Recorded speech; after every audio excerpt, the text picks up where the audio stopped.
Madame, Messieurs, bonsoir ou bonjour selon l'heure à laquelle vous nous recevez. C'est un plaisir pour nous de vous animer cette émission spéciale qui sera consacrée au temps de Pâques. Oui, quid de l'engagement chrétien? Que doit-on comprendre à travers cette question? Vous le savez, la Pâques est la fête la plus importante et la plus anciennement attestée du christianisme. Elle commémore la résurrection de Jésus-Christ. Ce plateau spécial est donc dédié à la compréhension, pourquoi pas, de ce mystère qu'est la résurrection du Christ. Quel chemin l'on peut prétendre parcourir pour se considérer comme un fidèle engagé. Pour en parler, nous avons invité pour vous dans ce studio Monsieur Alain Rouillard. J'aime bien l'appeler Papa Alain Rouillard. Monsieur Alain Rouillard, bonsoir ou bonjour. Bonjour. Merci d'avoir accepté notre invitation. Je vous en prie, c'est plutôt moi qui vous remercie. Malgré votre emploi du temps très chargé. Je vous en prie. Sur ce plateau, je vous considère comme un fidèle laïque, mais vous avez d'autres, comment dire, cordes à votre arc. Dites-nous un peu sur d'autres plans, les autres plans sur lesquels on peut donc vous considérer. Oh, en fait, je suis un baptisé, fidèle laïque. La providence divine a voulu que j'assume des missions pour notre famille, l'Église. Mission ecclésiastique, c'est-à-dire que l'Église a voulu que j'aide sa famille à travailler pour l'unité, à travailler pour l'harmonie au sein de cette famille. Et ça fait que depuis quelque temps, je suis porté à la présidence du Conseil national pour le laïcat, la famille et la vie. Donc, et au niveau sous-régional, j'ai accepté d'assumer le poste de secrétaire spécifique, sinon de coordonnateur de la promotion des familles chrétiennes au sein de l'espace Afrique de l'Ouest. Donc, ça fait que je me vois baptisé, oui, mais laïque engagé parce que je dois travailler pour la cause de la grande famille qu'est l'Église. Et vous le faites si bien, vous le faites si bien, Je vous en prie. Très engagé dans la communauté chrétienne oui, au Bénin. C'est quoi un engagement chrétien, M. Rouillard? L'engagement chrétien, c'est un peu les devoirs que tout chrétien doit assumer en tant que membre d'une famille. Vous savez, quand vous êtes membre d'une famille, vous devez accepter d'assumer certaines responsabilités. Vous sentir vraiment acteur de cette famille. Le peu que vous avez à donner à cette famille, vous ne devez pas lésiner sur les moyens. Vous devez vraiment donner le meilleur de vous-même pour l'épanouissement, pour la grandeur de cette famille. Et tout cela, en vous voyant faire, en vous voyant vivre, en vous voyant parler, on dit oui, celui-là, c'est un élément engagé. Puisque ce qui vous préoccupe, c'est faire rayonner le ressuscité Jésus-Christ. L'engagement, est-ce le fait de participer à des groupes sur les paroisses? Qu'est-ce que l'engagement proprement dit? Non, vous commencez par le dire. Vous ne pouvez pas in solo travailler comme ça. Vous devez être dans un groupe, vous devez être dans une association. Et le groupe a sa dévotion, le groupe a sa mission, le groupe a des devoirs. Et vous vous donnez à tout cela pour le rayonnement du groupe, d'abord sur la paroisse, et pour le rayonnement de toute la paroisse. Vous n'avez pas à dire, bon, je n'ai pas le temps, vous avez des compétences, vous avez des grâces. Et par rapport à ces compétences, par rapport à ces grâces, vous les offrez au rayonnement de la paroisse, de l'Église en miniature qui est là. Et c'est ça qui dénote de ce que vous êtes engagé. Par exemple, vous êtes sur la paroisse et vous constatez que le matin, la paroisse est sale. Il ne revient pas au curé de dire Ah, vous n'avez pas balayé? Non, non, non. Déjà de vous-même, vous vous organisez avec d'autres pour rendre propre le cadre de célébration du Christ ressuscité. Et ça fait partie de l'engagement. Vous êtes sur la paroisse et vous constatez qu'il y a de vos frères et sœurs qui n'ont pas le minimum. Mais si vous en avez, sortez et organisez-vous avec d'autres pour voler au secours de ces frères et sœurs qui en ont vraiment besoin. Cela participe de votre engagement pour le rayonnement de l'Église. Parce que le Christ est tout amour. Et notre témoignage de fidèles part de ce que nous aussi, nous devons vibrer l'amour partout où nous passons. C'est de ça qu'il s'agit. Vous êtes le sel de la terre et la lumière du monde. Cela veut dire que toutes les fois que vous posez des actes, il faut que les gens apprécient, les gens, à travers ce que vous faites, à travers les actes que vous posez, magnifient Dieu. Ça fait partie vraiment de l'engagement du chrétien. Voilà. Quel chemin parcourir alors avant de prétendre être un chrétien et après un chrétien engagé? D'abord, vous savez, tous nous sommes créés à l'image et à la ressemblance de Dieu. Donc il y a cette étape créaturale. Mais passer cette étape créaturale, c'est qu'à un moment donné, les parents vous amènent à vous inscrire à la catéchèse. Sinon que déjà, depuis l'enfance, on peut vous baptiser. Et là, en vous baptisant au nom du Père, du Fils et du Saint-Esprit, vous devenez fils de Dieu dans la fratrie du Christ. Vous comprenez un peu maintenant? Et là, vous rentrez dans la grande famille de Jésus-Christ. Donc, ça fait que vous n'êtes plus n'importe qui, vous devenez frère du Christ ressuscité. Et vous commencez par vous préoccuper par tout ce qui se vit, se dit dans l'Église. Et quand vous aurez l'âge, vous êtes astreint à faire la catéchèse pour accueillir la parole de Dieu. Parce que on est allé jusqu'à nous dire ta mère, tes frères et sœurs sont dehors. Et dit, qui est ma mère, mon frère, ma sœur. C'est ceux qui écoutent la parole de Dieu et la mettent en pratique. Donc, au fait, le fondamental, c'est l'accueil de la parole de Dieu et l'effort à vivre cette parole. C'est ça qui permet de dire, mais tiens, celui-ci, c'est un baptisé. Celui-ci, c'est un laïc. C'est un engagé. Donc, voilà un peu. Est-ce que ceux qui ne sont pas baptisés alors et qui vont à l'église sont laissés pour compte? Ne sont pas des engagés? Non, ils ne peuvent pas être des engagés. Ah parce oui? que on lit votre engagement à partir des pas faits. Et quand on parle des pas, c'est d'abord accepter d'être baptisé. Rentrer dans la famille, parce que c'est toute une famille. L'Église est toute une famille. Il faut rentrer dans cette famille. Et le pas qui mène vers la famille, c'est le baptême. C'est le premier sacrement. Et c'est le sacrement fondamental. Et après ce sacrement de baptême, nous avons le sacrement de la communion, de l'Eucharistie. Nous avons le sacrement de la confirmation. Et nous avons maintenant les deux sacrements qui font grandir l'Église, que sont le sacerdoce et le mariage. Donc voilà un peu comment c'est organisé. Nous avons ces deux grands sacrements, c'est-à-dire les deux derniers, le sacrement de l'ordre et le sacrement du mariage. Puisque quand vous devenez, on vous ordonne prêtre, vous n'êtes pas prêtre pour vous-même, vous êtes prêtre pour l'Église. C'est ça. Autant quand je me marie à X, à Philomène par exemple, et Philomène se marie à Alain. Donc c'est comme ça que cela se vit dans les sacrements. Donc c'est pour faire grandir l'Église. Donc nous, en nous mettant ensemble, en vivant ce sacrement de mariage, nous sommes appelés, comme le Seigneur nous le demande, à procréer.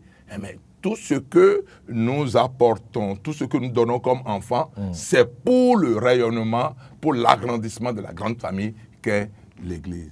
Donc c'est pour ça que, et le sacrement de l'ordre et le sacrement de mariage pour moi, sont des sacrements qui font grandir l'Église. Mais on nous exige, par exemple, en temps de carême qui conduit vers Pâques, Oui. à poser certains actes, comme le dernier du culte, comme la confession pascale, comme beaucoup d'autres choses.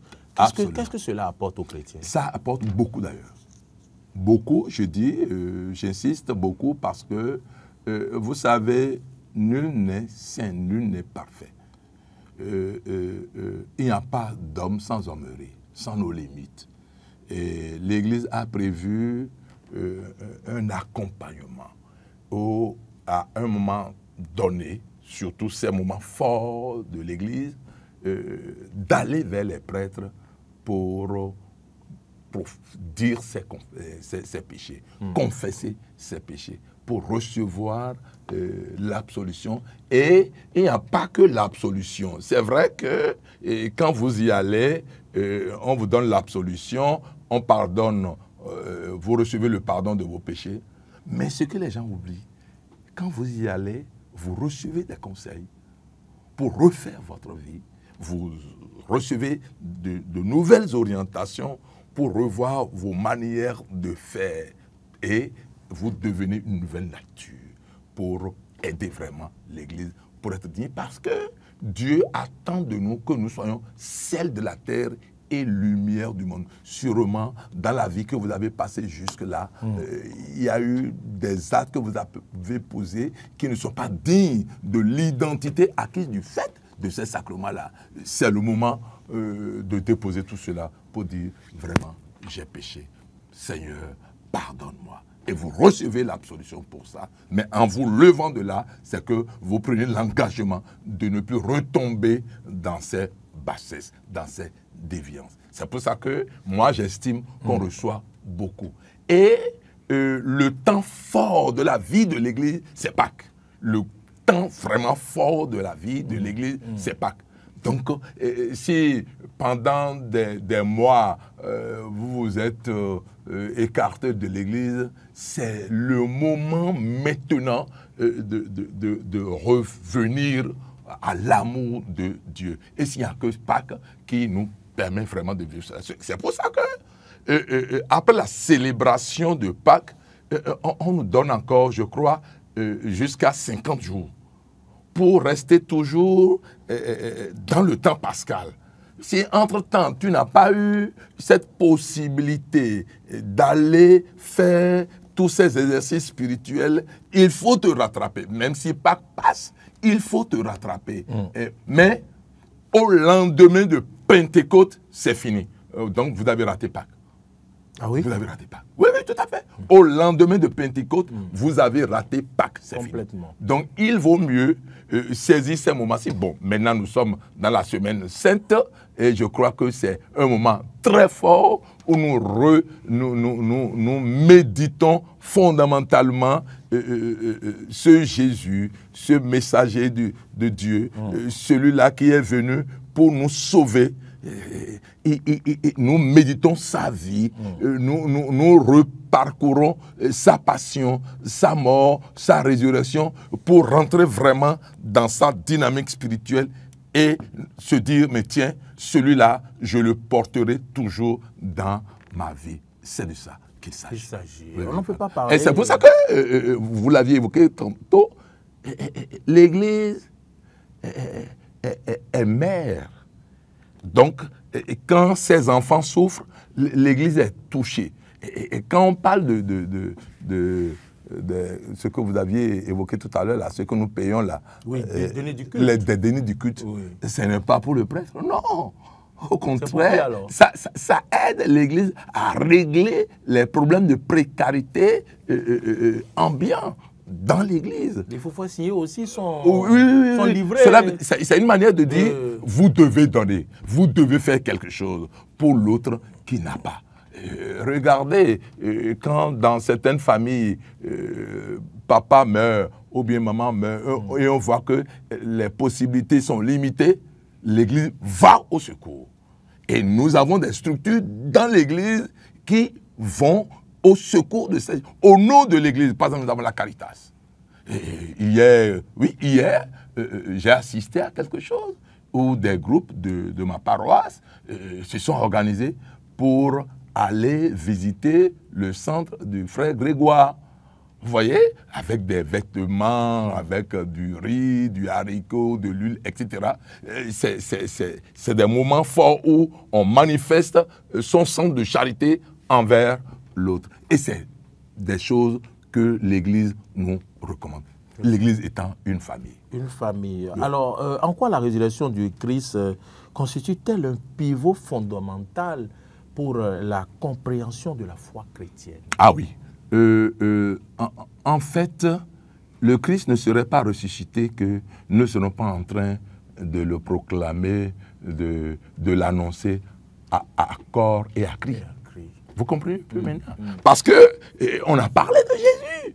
Il s'est incarné dans notre humanité. Il est né. Et à un moment donné, les gens ne l'ont pas compris. Bien qu'il ait posé des actes bien, vrais, de charité, d'amour. Regardez ce que Marthe disait. Tu serais ici que mon frère ne serait pas mort. Il dit non, il n'est pas mort. Il est ressuscité. Il est dans la vie. Et il est venu. Il a prononcé les paroles et Lazare est revenu. Vous comprenez un peu maintenant? Maintenant, à cause de ces actes posés, les anciens ont trouvé que celui-là, attention, c'est pour nous gâcher la marchandise.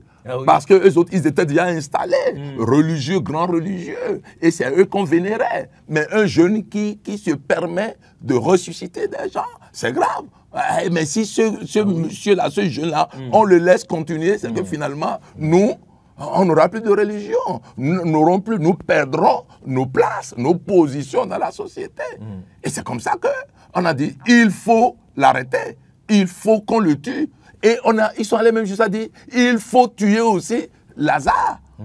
Cela veut dire que pour faire disparaître cette affaire de Jésus-là, oui, avec tous ces suppôts, c'était un peu ça. Donc, ils ont réussi quand même à mettre la main sur lui, ils l'ont tué, tout. Mais lui, il a montré la gloire qui est en lui. Et déjà, cette gloire, c'était annoncer la transfiguration, où il a demandé à Pierre, Jacques et Jean, non, n'en dites rien de ce que vous venez de vivre.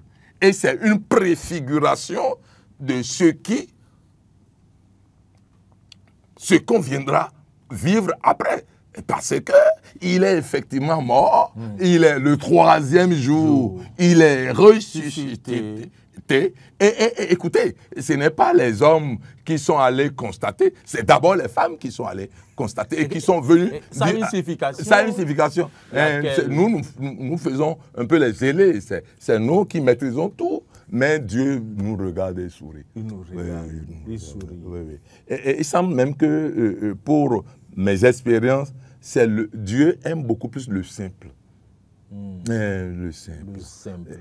Il n'aime pas l'extravagant. Non, il n'aime pas ça. Et c'est pour ça qu'il y a un passage qui dit, c'est le Christ même qui dit, apprenez de moi que je suis doux et humble de cœur. Dieu aime ça. Dieu aime ça. Donc, voilà un peu ce que je peux dire. La résurrection de Jésus-Christ est pratiquement la base de la foi, de notre foi christique. Aujourd'hui, on est convaincu. Et non, ne t'amuse pas à venir vers moi et à m'emmerder. Je suis avec quelqu'un qui est la résurrection. C'est-à-dire, ce n'est pas qu'on raconte. Il est vraiment la résurrection. Et il continue de manifester cette gloire dans chacune de nos vies. Moi, si je dois me mettre à témoigner de ce Christ, vous direz, mais qu'est-ce que Alain raconte? Je ne raconte pas. C'est arrivé où j'ai dû prendre 2 béquilles. Oui. 2 béquilles. Et je suis allé travailler à Cotonou. Et c'est là où... malheureusement, les gens ne saisissent pas la profondeur de ce qu'ils vivent de leur foi. Et je devrais ce matin aller donner une communication sur une paroisse. Je descendais sans savoir que au Ré, il y avait des prêtres qui voulaient travailler. Donc, ils entendaient puisque j'avais 2 béquilles, il fallait descendre avec les 2 béquilles. Et ça faisait du bruit. je descendais. À un moment donné, ça a dû les stopper. Et ils étaient curieux de savoir, mais qui est celui-là qui arrive avec tant de bruit? Avec son coco. Voilà. Donc, et dès qu'ils m'ont vu, ils ont dit, tous unanimement, non, non, Seigneur, non, non, Seigneur, celui-là, il travaille avec nous, non, non, Seigneur. Je vous dis, je suis descendu, je suis allé faire ma communication, je suis rentré sur Abomey,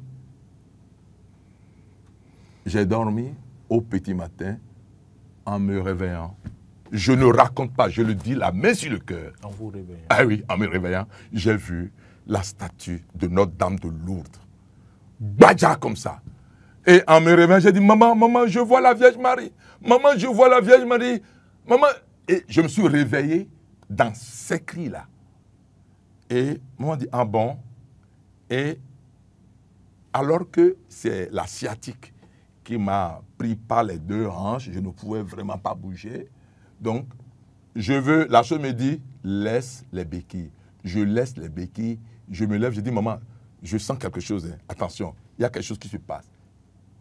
Je vous dis, ce matin-là, j'ai laissé les deux béquilles, je suis allé sans problème aux toilettes, je suis revenu, je me suis baigné et j'ai eu la pleine attitude de dire à mon épouse, mais maman, je vais servir la messe. Puis je suis ministre extraordinaire de la Sainte Communion.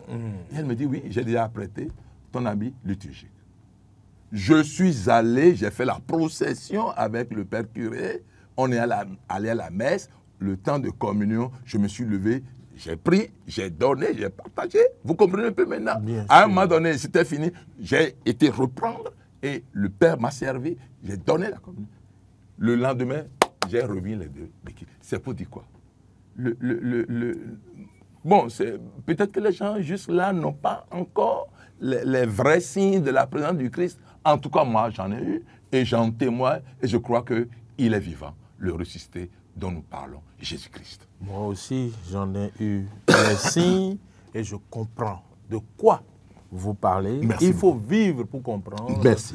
Sinon que si l'on raconte seulement, ce n'est pas évident que les gens puissent comprendre. Oui. En quoi alors, M. Ounyo, la résurrection nous appelle-t-elle à une transformation intérieure et personnelle dans notre vie de foi? Et je crois que le Christ lui-même nous a dit, je suis le chemin, la vérité et la vie. Donc, moi, de mon point de vue, je trouve que le chemin, c'est emprunter la voie du Seigneur lui-même. Qu'est-ce qu'il me demande? Ce qu'il me demande, c'est dans la parole de Dieu. Tout ce qu'il me demande, c'est dans la parole de Dieu. Aimer écouter la parole de Dieu.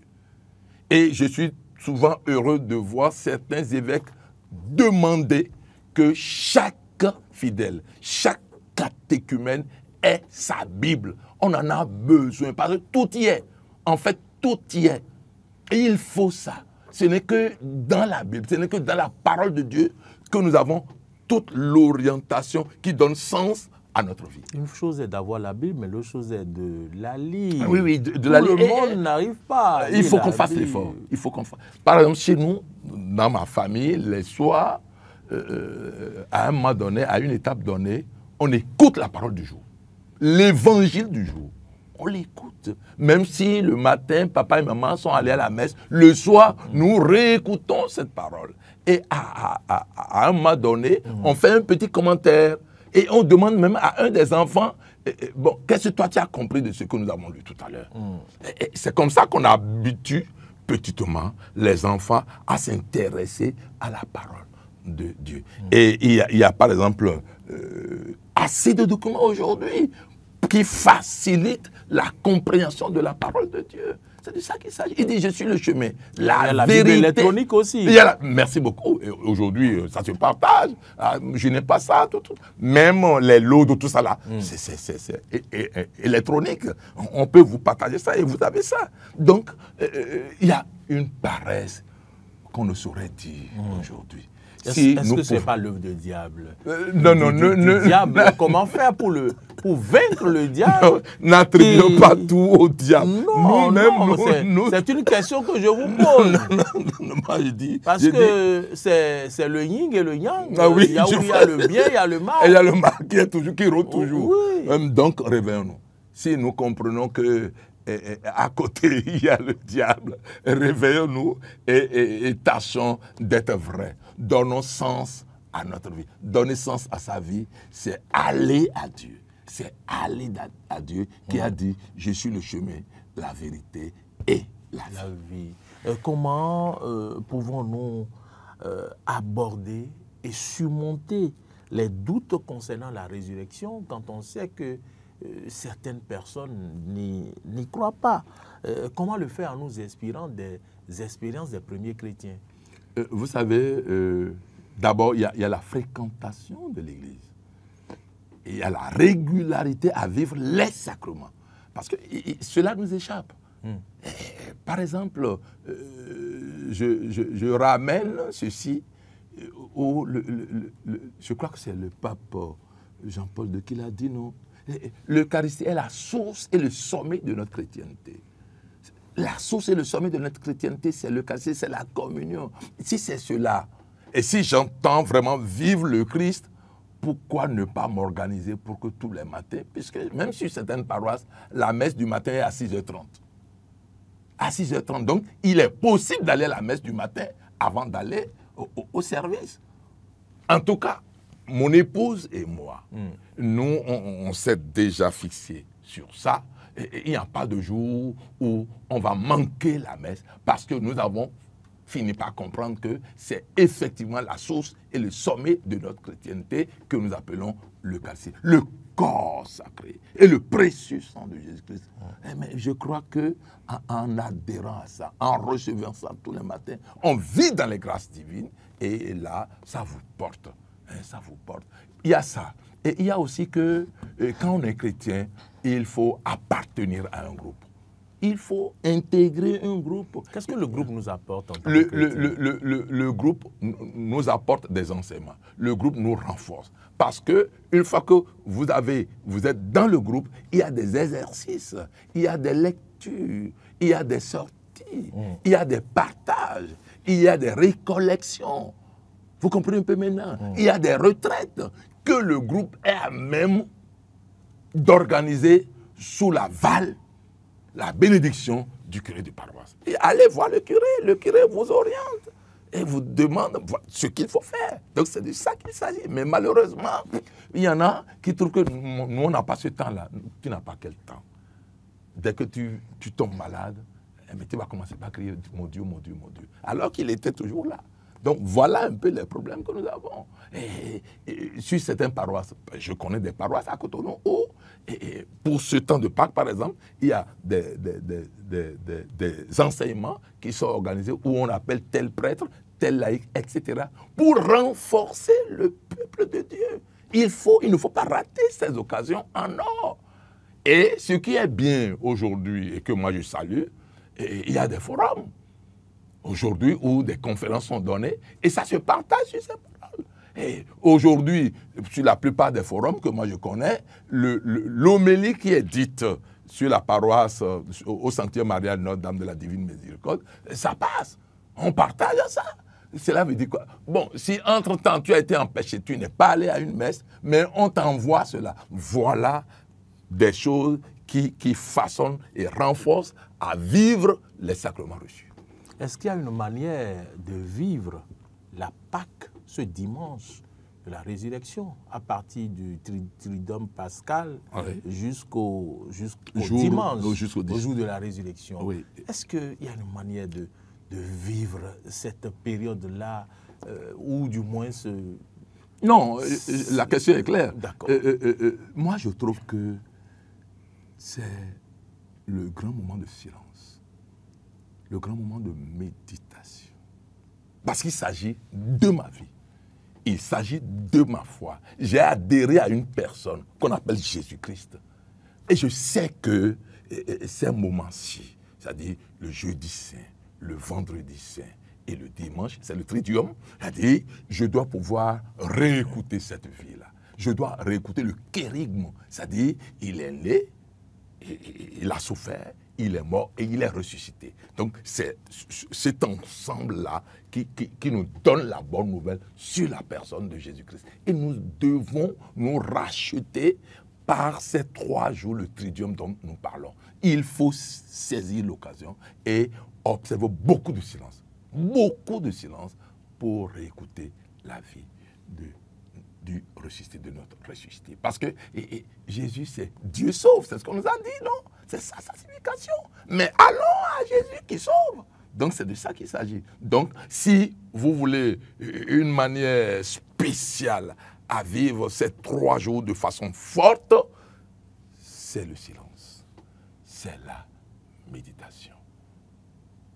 Se retirer vraiment des bruits, etc., des musiques, tout.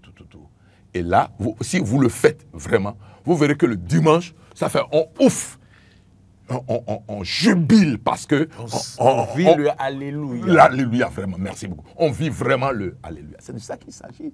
Mais malheureusement, bon, mais il y en a qui font des efforts, hein. Il y en a qui font des efforts.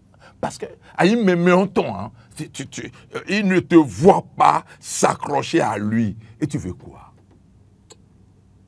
Wow. Et comme mon papa le dit, vider kawa. Ah, kawa. Oui. D'accord. On voit un peu maintenant. Donc, nous avons besoin d'ouvrir nos bras et d'aller vers le Christ, le ressuscité. Et là, on bénéficie vraiment de ses grâces. Et pour celui qui n'arrive pas à marcher dans les pas sur le chemin de Dieu, comment peut-il se racheter en ces périodes? Oui, je crois que il peut se racheter et c'est des moments forts de rachat. Tout à l'heure, nous rappelions un peu le sacrement de réconciliation, la confession. Il faut saisir vraiment l'occasion. Moi, que mes enfants me pardonnent. Et déjà, le dimanche dernier, j'ai commencé par les appeler. Tu as signé ton livret de catholicité, tu as fait le sacrement de réconciliation. Parce que je suis papa. Donc, je suis préoccupé. Vous jouez votre rôle. Oui, il faut jouer. Et je leur demande. Il y a une de mes filles qui dit, non, papa, quand même. Je dis, Dieu merci. Si déjà toi tu dis quand même, Dieu merci. Vous l'avez déjà mis sur le chemin. Voilà. Donc, c'est pour dire quoi? C'est pour dire que c'est des moments forts de rachat. Parce que Dieu est amour. Et l'Église va avec. L'Église se soumet à Jésus-Christ, au ressuscité. Et autant l'homme préoccupe Jésus-Christ, autant l'Église aussi trouve que, attention, je dois suivre les mots d'ordre du Maître. C'est de ça qu'il s'agit. Donc, cette semaine sainte n'est pas ratée. Regardez par exemple, dans cette semaine sainte, nous avons le jeudi saint, où toute la nuit, on est là, à l'adorer, à le redécouvrir, à lui dire, mais je t'aime, Seigneur Jésus. Permets-moi de t'admirer dans ta présence eucharistique ici. Et tu le toises, tu le regardes, tu l'admires, tu le contemples. C'est très fort. On reçoit la guérison. Parce qu'il te voit, il te voit. C'est parce que nous ne croyons pas. Et quand on blague ou quoi, c'est-à-dire c'est parce que nous ne croyons pas. C'est pour ça que nous perdons beaucoup de choses. Sinon, il est vivant. Et je vous le dis, moi tout dernièrement, j'étais quelque part, je suis un poltronné. Et celui qui nous conduisait, il filait tellement que, moi, des fois je dis, ma femme, mes enfants, ma femme. Et je comprends que c'est une longue distance. Il faut dire Jésus. Et vous savez qu'à un moment donné, j'ai dormi. J'ai dormi et je me réveille au moment où lui était arrivé à destination. Je l'entendais dire, voilà, cher monsieur, j'ai fini ma mission, remettez-moi mon argent. Voilà, nous sommes au portail. Donc on m'a conduit jusqu'au portail. Malgré l'angoisse. Tu vois, mais maintenant, Donc Dieu nous connaît. Il nous connaît. Faisons, s'il vous plaît, faisons l'expérience de Jésus-Christ. Il dit, on dit vrai Dieu et vrai homme. Donc cela veut dire qu'il n'y a rien en notre humanité qui lui échappe. Mais croyons à ça. Si déjà rien en nous ne lui échappe, pourquoi ne pas nous offrir à lui pour qu'il demeure vraiment en nous? C'est ça. Quelle responsabilité, M. Rouillot, découle alors de cette résurrection pour les chrétiens dans leur engagement envers le monde? La responsabilité, elle est là. Rayonnons de l'amour. Rayonnons de l'amour, parce qu'il est tout amour. Regardez un peu ce que le pape Benoît XVI, sa première encyclique. Dieu est amour. Deus et caritas. Dieu est amour. Donc, Dieu ne nous demande pas des choses extraordinaires. Dieu nous demande de l'imiter. Il nous demande il est tout amour pour nous. Mais entre nous, vivons l'amour, c'est tout. S'il y a une mission, il y a une grande mission, c'est l'amour. Et ce n'est pas, s'il vous plaît, ce n'est pas les théologies, les grandes théologies. Non, je ne vois pas. Mais c'est beaucoup plus comment donner de l'amour à l'autre. Comment être sensible aux souffrances de l'autre. Comment être sensible à la précarité des autres. Mais engage-toi et essaie de résoudre un peu, un tant soit peu, sa situation. C'est ça. Dieu te bénit quand tu le fais. Et quelles pratiques alors spirituelles peuvent nourrir notre compréhension de la résurrection dans notre vie quotidienne? Pratique spirituelle, il n'y a pas autre chose que la prière. La prière, l'aumône, le partage. Vous comprenez un peu maintenant? Comment faut-il prier? Non, je crois que la prière, ce qui nous échappe, nous Peut-on prier au marché? Non. Peut-on prier dans un bruit? Partout, vous devez prier. Et la prière, bon là, peut-être que j'irai encore plus en profondeur. La prière, ce n'est pas seulement quelque chose de cadré. Non, la prière, c'est la parole que j'adresse à mon Seigneur. Comme je vous parle, je veux parler à Dieu. Je parle à Dieu. C'est un dialogue. Je lui confie mes intentions. C'est une communication. Je lui dis ce que je ressens. Hein? Seigneur Dieu, merci. Qui suis-je pour être sur ce plateau aujourd'hui? Et ton plan a voulu que ce soit moi qui soit appelé, invité sur ce plateau. Béni sois-tu, louange et gloire à toi. Tu as déjà prié. Tu as déjà prié. Vous voyez un peu maintenant? Et au-delà de ça, il y a que, à un moment donné, même les disciples qui étaient très proches de lui, les apôtres qui étaient très proches de lui, ont demandé qu'il leur apprenne à prier. Et c'est là-haut, c'est formidable. Et il dit, notre Père, qui es aux cieux, que ton nom soit sanctifié. En fait, lui, il ne veut pas être seul. Il veut toujours nous avoir à ses côtés. Il sait, il reconnaît qu'il est l'aîné d'une multitude. Il est l'aîné d'une multitude. Donc il sait que derrière lui, il y a des frères et des sœurs, notre Père. Il ne s'attribue pas Dieu créateur du ciel et de la terre. Non, il trouve que c'est nous tous. Vous voyez un peu maintenant? Notre Père qui es aux cieux, que ton nom soit sanctifié, que ton règne vienne. En fait, dans sa prière, il nous fait contribuer au règne de Dieu. Et ce n'est qu'en travaillant pour le règne de Dieu que nous vivons Dieu, que nous sentons Dieu. Vous comprenez un peu maintenant? Donc, s'il y a une prière à faire, c'est de travailler vraiment à lui dire, je veux bien t'honorer, t'adorer à travers les actes que je poserai. Et les actes que je poserai, je veux bien que ces actes rentrent dans ton divin plan. Le divin plan de Dieu, c'est pour que nous nous donnions la main, que nous vivions la fratrie, que nous vivions l'amour. C'est de ça qu'il s'agit.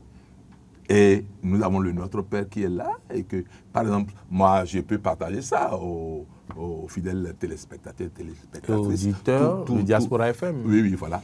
Et tous les matins, et quand je le peux, je récite 7 fois le Notre Père. Avant de sortir, 7 fois le Notre Père. Parce 7, que c'est le un chiffre chiffre 7. parfait. Donc 7 fois le Notre Père et 5 fois le Je vous salue. Et je dis gloire au Père, au Fils et au Saint-Esprit. Parce que quand je vois tout ce qui m'attend aujourd'hui, je dis, je n'y comprendrai rien. Mais il n'y a que toi qui puisses tout ordonner pour ta gloire. Voilà ce que je vais te donner. Donc, et maintenant, comme tu parles de prière, nous avons, pour nous les catholiques, ce que nous appelons le chapelet.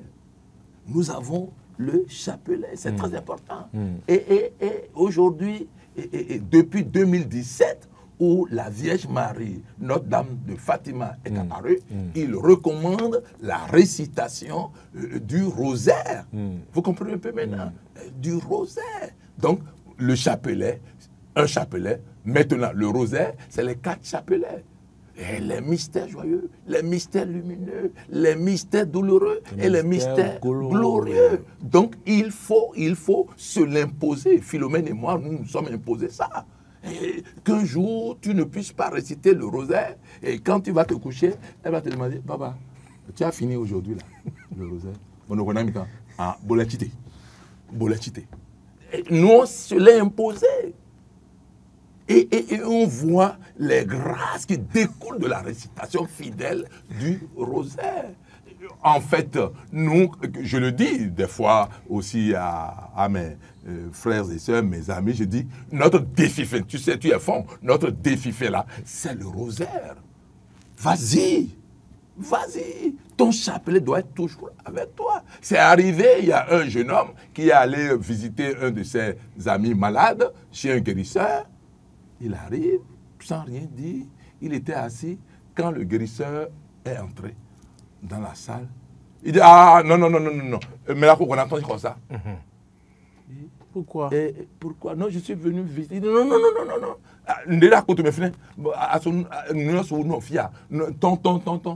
Donc, il était obligé de dire, il a sorti son chapelet pour dire, dès qu'il a sorti, il dit, oui, tonton, quoi. Juste là, il banalisait le chapelet. Donc, depuis ce jour, il a compris que, attention, c'est une force que nous avons. Est-ce que les chrétiens le savent?